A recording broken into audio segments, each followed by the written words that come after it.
Shout Factory TV, changing the channel. Hey there, everybody. Welcome to our second Roundtable event. This week, we are discussing some really big news, but first, let me introduce our guests. We have our blogger editor, Evan Brown. Evan, thank you for joining us. Thanks for having me. You might recognize Evan, of course, from your weekly shout out. Usually we're blowing you up with some sort of small creature. I have been blown up several times, but live to tell the tale somehow. Awesome. And then our special guest this week, you know her as Shout Factory's own con woman on YouTube, where she goes around and takes us to all of the coolest conventions around the country. But you can also find her over at nerdist.com, Ms. Amy Ratcliffe. Hello, Amy. Hello. Thank you for having me on. Thanks for being here.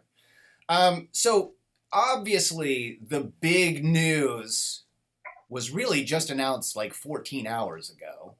And that is that Sony and Marvel have done what has long believed to be in the works. And that is Spider-Man will officially be joining the Marvel Cinematic Universe in some way, shape, and form.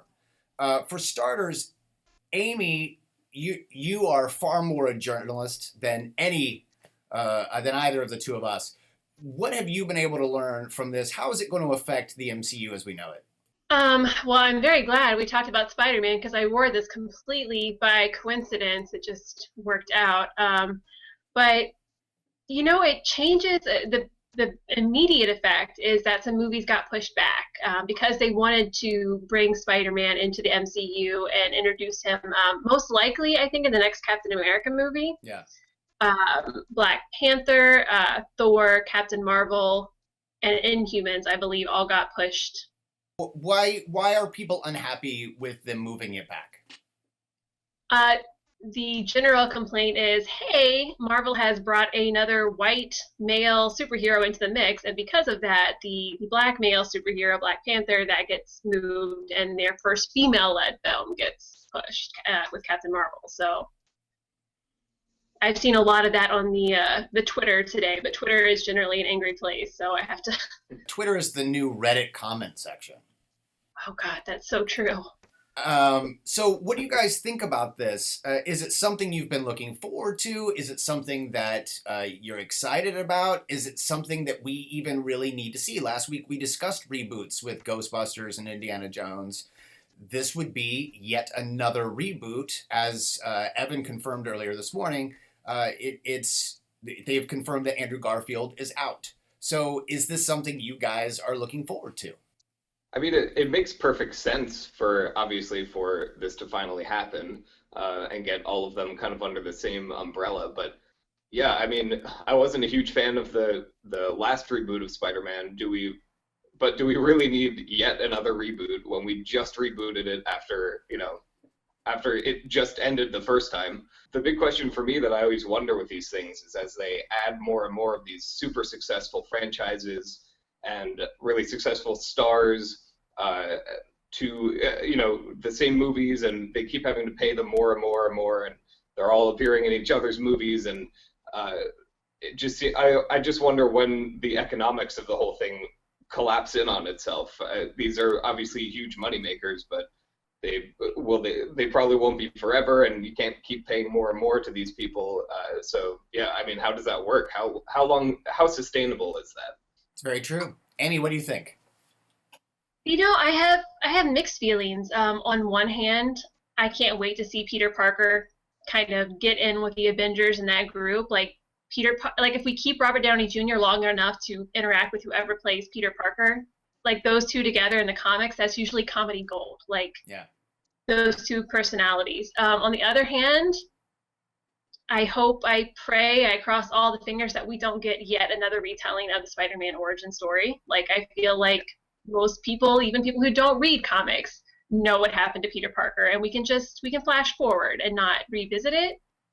And I liked Andrew Garfield. I thought he was a really adorable and charming Peter Parker, and I don't know that I'm ready to see him go yet. What more can they really do? I completely agree with that. What more can they do with that same story? without completely messing with the sort of mythology of it all. I've been a lifelong comic book fan. I love Marvel. I love DC both.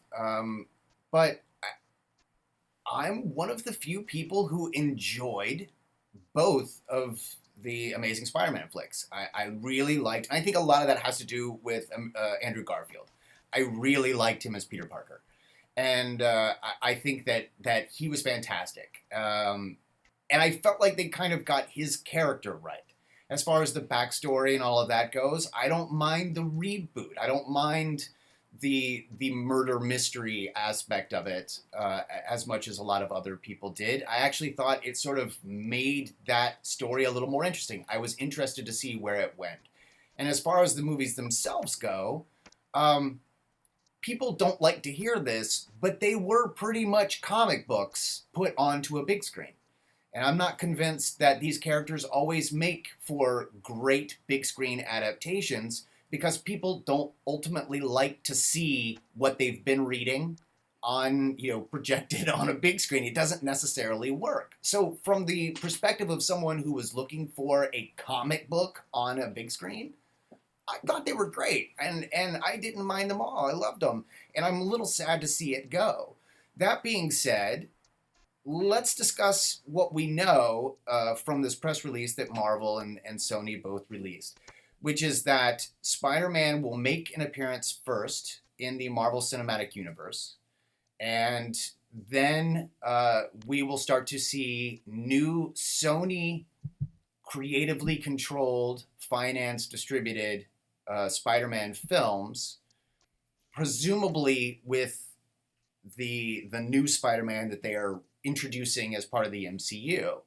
Maybe him jumping into Civil War, the new Captain America, or maybe one of the Avengers movies. I think that sort of comes back to how it is a bit of a shame that Andrew Garfield sort of unceremoniously has been kind of brushed aside for this, because if we're going to get Spider-Man as sort of almost a cameo in someone else's film, it would be nice to feel like we already sort of know him a little bit. And, whether you're a fan or not of the reboot with Andrew Garfield, at least we have gotten to know him as Spider-Man a little bit.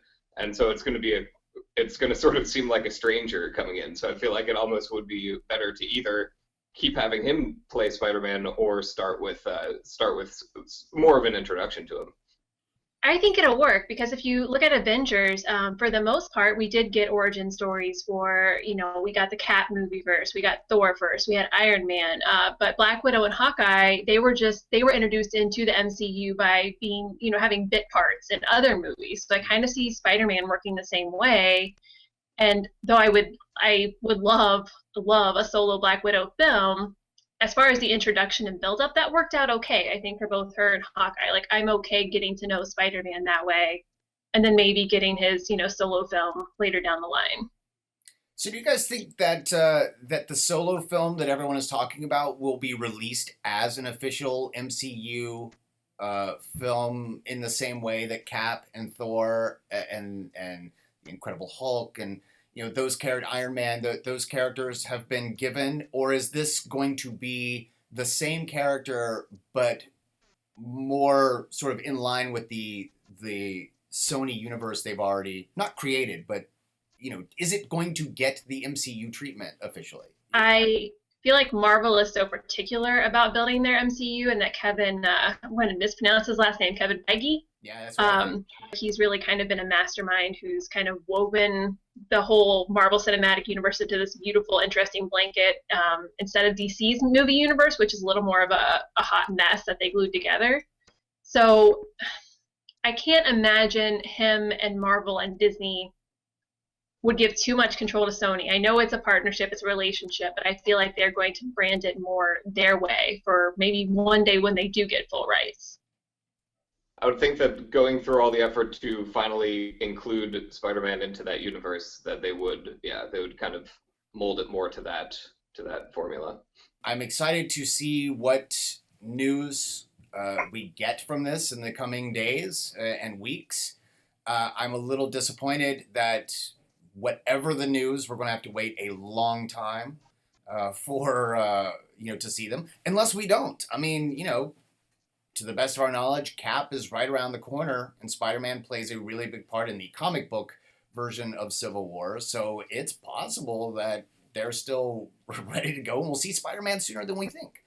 Yeah, it should be interesting. I'm excited, a little nervous, but it's the Marvel Cinematic Universe, so they've not really steered us wrong too many times, right? Should we speculate on who's going to get cast as Spider-Man? I mean, should we just start some Chris Pratt rumors on that one? Yes. If dream casting, if you were going to put together another Spider-Man film, reboot or not, if he's established, you could make him any age. Who would you put in the role of Peter Parker? Or would you make it Peter Parker? Could it be Miles Morales? Yeah, Donald Glover as Miles Morales would be pretty fantastic. I would also take Grant Gust, who's Gust. I'm not sure how you pronounce his last name. Who's playing the Flash? I think he could make he could kind of bring some of that kind of adorkable vibe that Andrew Garfield brought to Peter Parker.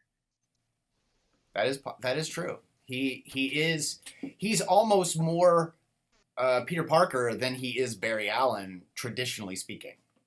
Yeah, that's true. Evan, what about you? I'm going to say Bill Hader. Just think about it. Just picture it. It's perfect. You know what? I'm on board with this. This is okay with me. I would be fine with an aging Peter Parker who is maybe past his prime. And I actually really was a big fan of Tobey Maguire as Peter Parker because I thought he did a good job as the sort of dorky everyman thing. So I'm sort of nostalgic for the Tobey Maguire days if I'm forgetting about Spider-Man 3, but I understand that that chance is past. So there was a Spider-Man 3? No, actually, there was no Spider-Man 3, there was no Indiana Jones 4, there was no Die Hard 4 and 5. None of these things existed. Now you are describing my ideal universe. Yes. I want to thank both of you guys for joining us. Evan, as always, thank you very much for having me. It's kind of cool to see you. We see each other fairly regularly, but not through a screen so much. That's different then. That is true. Amy, thank you very much for joining us. Where can folks find you online? You can find me on Twitter at Amy_geek, and I mostly live on Twitter, so yeah, find me there. And Evan, should folks want to find you online, and I highly recommend they do because you're very retweetable. Oh, thank you. You can retweet at Evbro, EVBRO, anytime you like. Very good. Or at least favorite all of them. Right. I don't even read them anymore. I totally just favorite tweets. Click that star. That's right. Well, thanks, guys, for joining us, and looking forward to having you both on again sometime in the near future.